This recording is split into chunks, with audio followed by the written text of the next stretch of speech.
Hello student, welcome back to my channel. और आज मैं आ चुकी हूँ फिर से एडवांस स्ट्रक्चर लेकर, जो कि बहुत ही अच्छा स्ट्रक्चर है। अगर आप इसे अपने डे टू डे लाइफ में यूज़ करेंगे ना, तो आप अपनी इंग्लिश को काफ़ी अच्छी तरीके से इन्हांस कर पाओगे। इसमें मतलब जो कहते हैं ना कि खूबसूरती, इंग्लिश की जो खूबसूरती होती है वो आप ऐड करोगे जब आप इन स्ट्रक्चर्स को यूज़ करोगे। तो चलो without any further delay let's get started.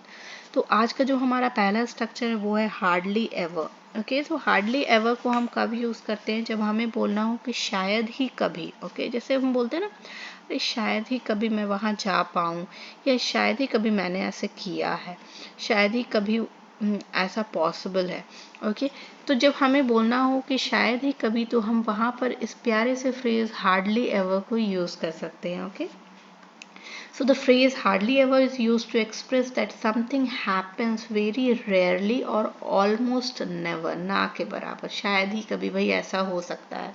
Okay, it emphasizes the infrequency of an action or event. अब जैसे मैं बोलूँ ना कि शायद ही कभी मेरे स्टूडेंट मेरी वीडियोस को पसंद ना करे। ओके, तो ये चीज़ की पॉसिबिलिटीज ज़ीरो है, ना के बराबर है। ओके, चलिए स्ट्रक्चर देख लेते हैं। Subject plus hardly ever then verb आपको यूज़ करना है। एग्जाम्पल से समझते हैं।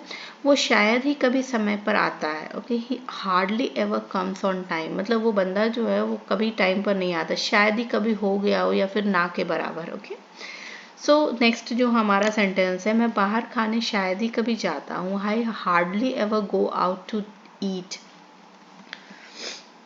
और अगर आपको अगर आप इसको अल्टरनेट वे से भी बोल सकते हैं, इन हिंदी की बात कर रही हूँ मैं, कि आप ऐसे भी बोल सकते हो मैं कभी कभी जाती हूँ बाहर खाने के लिए। तो उस कभी कभी के लिए भी आप ऑफन तो अक्सर के लिए बोलते हैं, लेकिन कभी कभी के लिए आप बोल सकते हो, लेकिन वहाँ पर भी आप इस सेंटेंस को यूज़ कर सकते हो, इस स्ट्रक्चर को यूज़ कर सकते हो, आई हार्डली एवर। ओके, मैं अपनी गलतियाँ स्वीकार ने शायद ही कभी तैयार होता हूँ। तो वे अपनी they hardly ever admit their mistakes. बारिश के मौसम में सूरज निकलता है, लेकिन ये शायद ही कभी होता है। Okay, the sun comes out during the rainy season but it hardly ever happens. ऐसा कभी ही होता है, कभी कभी ही होता है।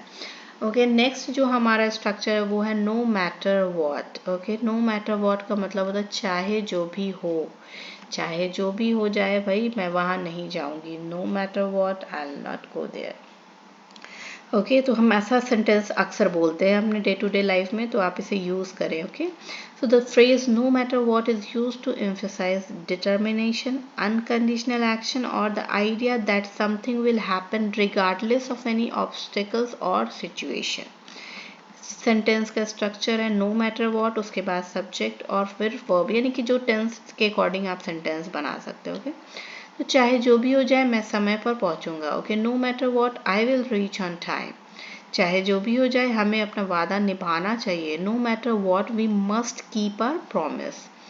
पर चाहे जो भी हो हमेशा सच बोलता है। He always speaks the truth no matter what. यहाँ पर आप नो मैटर वॉट को बाद में भी यूज कर सकते हैं, that is not a big deal.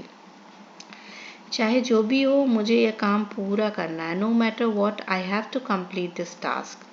Okay, so हमारा नेक्स्ट सेंटेंस है चाहे जो भी हो परिवार सबसे पहले आता है। No matter what family comes first. Okay, तो ये नो मैटर वॉट तो आई थिंक क्लियर हो गया होगा। नेक्स्ट जो हमारा स्ट्रक्चर है वो है it is no use. It is no use हम तब यूज़ करते हैं जब हमें बोलना हो कि कोई फ़ायदा नहीं है। ओके, अरे कोई फ़ायदा नहीं है तुमसे बात करने का, ऐसे बोलते हैं ना, like it is no use talking to you. तो हम जब ये सेंटेंस इस तरीके से बोलते हैं तो उसके लिए ये बहुत ही प्यारा फ्रेज है, it is no use.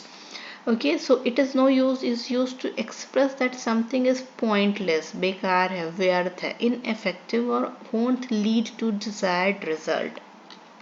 It conveys a situation of futility or that an effort will not achieve anything. Structure है it is no use, फिर verb की ing फॉर्म यूज करनी है। ओके, जैसे कोई फायदा नहीं है रोने का, हमें आगे बढ़ना चाहिए। It is no use crying, we must move forward. कोई फायदा नहीं है अब किसी से शिकायत करने का। It is no use complaining to anyone now. Okay, next हमारा सेंटेंस है कोई फायदा नहीं है परीक्षा के लिए देर से तैयारी करने का। It is no use preparing late for the exam. Okay तो ये हमारा आज का स्ट्रक्चर नो यूज़ ख़त्म हो चुका है. I am going to end this video because I don't want to create a long video. And I think these three structures are enough for today's video, and I'm going to teach you the further structures in the next video. So अगर आपको video पसंद आई हो तो like कर दें, share करें और subscribe करें और try to use this structure in your conversation.